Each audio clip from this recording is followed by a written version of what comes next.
Hello guys. Today we're gonna take a look at the Nightcomers. This is an this is an interesting movie. This one came out in 1971. It's rated R and it's an hour 36.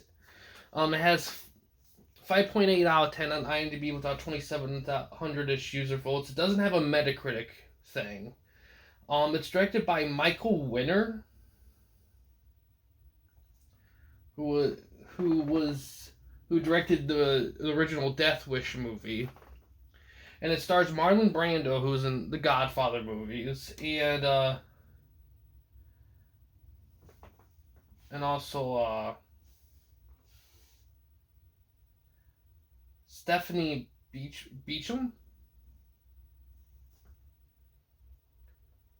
who was also in the who was also in the show Dynasty from the 80s, that famous one.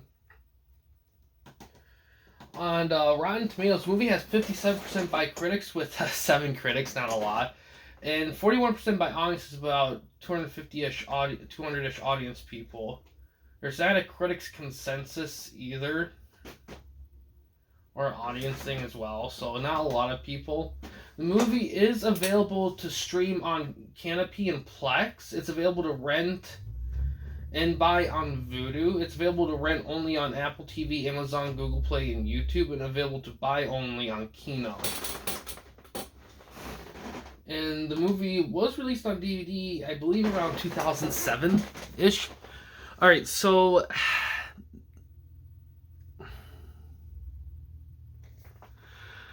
the biggest thing about this movie that people need to know is that when they made this movie was supposed to be a prequel to a big movie back in the 60s.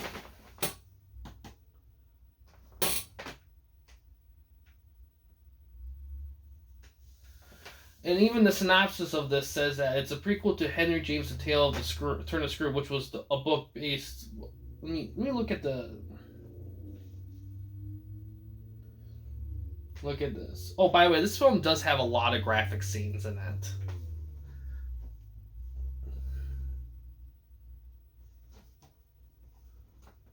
Let's see.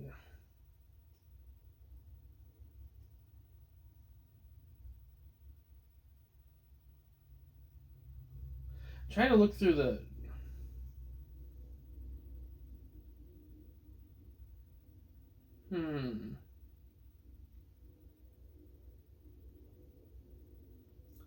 That was in the trivia. Oh.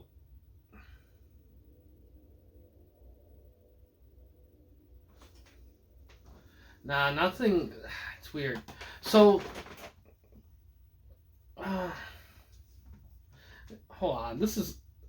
I don't usually go this in depth, but it is very important to know. So really, what this film is about? This film serves as a prequel, kind of a prequel, even though they use completely different actors in this, a completely different cast.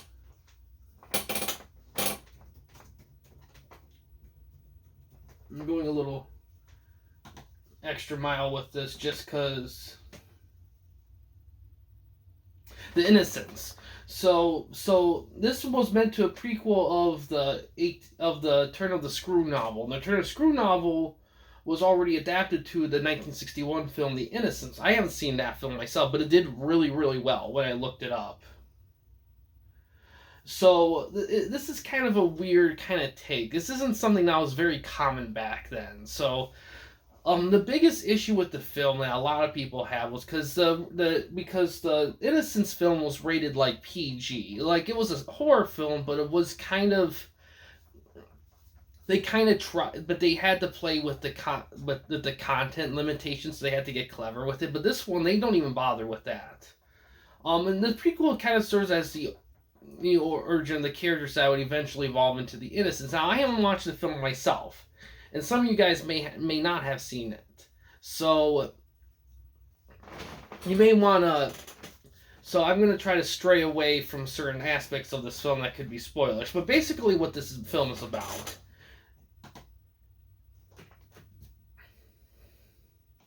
There's this mansion. There's a groundskeeper, who has a very, very BDSM relationship with the governess. Like, legit, no joke. There's a scene in this that is full on, like, full frontal shit. Like, you. It's not really a spoiler because there's a. But yeah, it is. There's a lot of, like, hard edge stuff. There's some stuff in this. Now, at first you think, oh, this guy's crazy. You know, and she's just along for a ride. But the kids in this, the evolution, it's weird funny. Like, there's moments where it's like so weird it's funny, and then there's just what WTF. It's pretty interesting film. Now, granted, there are some problems with the film. Like, the shifts of tone in the film can be a little jarring. Like, I feel like this film kind of doesn't quite know where to go in terms of, like, the vibes of consistent vibes. Acting's fine. The little kids could sound maybe a tiny bit off every once in a while, but nothing super extreme for all I know. I'm actually kind of shocked they got away with as much content they did in this. Oh my god, I just remembered. Oh geez, there's just some stuff in this film that a lot of people accuse this film as being exploitive, like an exploitation film, and some people have said that for something that follows a great film like The Innocents as a connection to it, it doesn't feel like even try to, like, follow its same tone and vibe at all, like, and stuff like that. And this isn't based. I don't think this is based on a book. This prequel thing either. This is a completely original thing. But yeah. But it is. I will say though, there are good things in this film. Like I said, the acting can be awesome. Marlon Brando is awesome in this film. He is just on par acting wise, which is crazy because this was actually a low point of his career. A quick little low point before he was in the Godfather film. This was like just before then, because the original Godfather, I think, came out in 1972, and this came out in 1971. So things were going to turn very quickly for him. But yeah, I like this film. I would definitely watch it again. I would watch it with people to like try to freak them out a little bit, because this is a film that just like this. And then there are moments where you might feel a bit uncomfortable as well. This is just. I'm surprised this film wasn't rated NC-17. Like, no joke. I'm surprised this film got away with an R rating. And yeah, this is definitely something you would watch with The Innocents, but these are two completely different tones of films. Outside of, like, the names of the characters and how the stories connect in some way, shape, or form, just everything else is a completely separate thing. I don't know why they went with the tone with the way they did, but the original Innocents film came out in like 1961, and this came out in 1971, 10 years later. There was a lot of changes. Or was it 1961 or was it 1962? Let me check. Yeah, like literally 10 years later. I mean, the whole movie rating system and everything, culture and everything changed in 10 years from 1961 to 1971. So it makes sense that they might get swayed by it. And plus, I mean, it's just one of those things that it just is what it is with it. I do recommend this movie though, nonetheless, because it is just crazy batshit WTF hard R. How the fuck they got to get away with this kind of film, but it's done in a way, in a manner that's very period piece ish. Like, you can tell this took place, like, they were really, really going for the vibe of something that took place in the like late 1890s, early 1900s. They excel on that front, making you feel like it legit took place then in all the aspects of it. But man, it's just so graphic. Especially if you knew this film was supposed to be a prequel to The Innocents and you go in watching it, you'd be shocked. Because The Innocents didn't do anything like this at all. Its horror is a lot more subtle. A lot of the extremeness was much more subtle and kind of subliminal.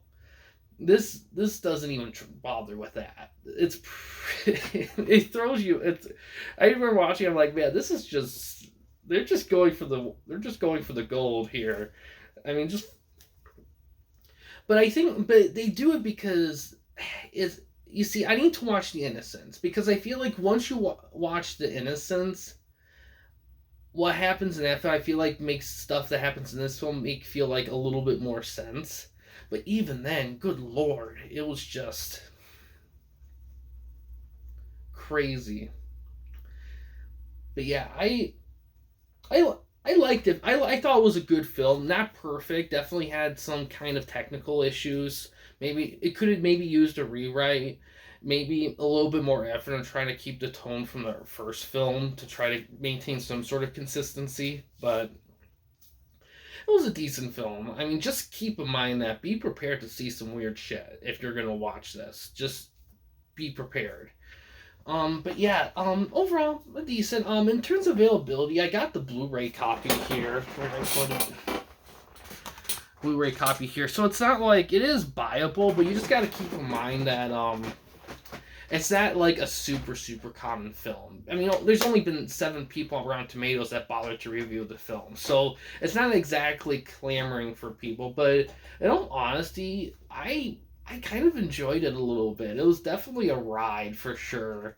But you definitely got to be in a mood for something like this, because if you're one of those people that wants something, this is hard R. So if you're not in a hard R mood, you shouldn't watch this, because there's just shit in this film that you're just gonna just doesn't make a lick. Now, and if you're a huge fan of the Innocence film, you might have mixed feelings about this film, because this film does go different directions that the Innocent film doesn't quite go. But you also keep in mind, this thing came out 10 years later. I mean, so much has changed in movies, in culture in 10 years, especially with filmmaking from 61 to 71. It was crazy.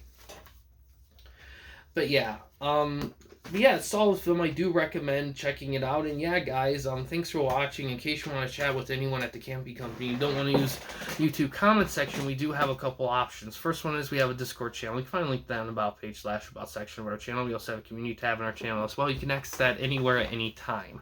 But yeah, guys, thanks for watching. Please subscribe and like the videos, and have a good day.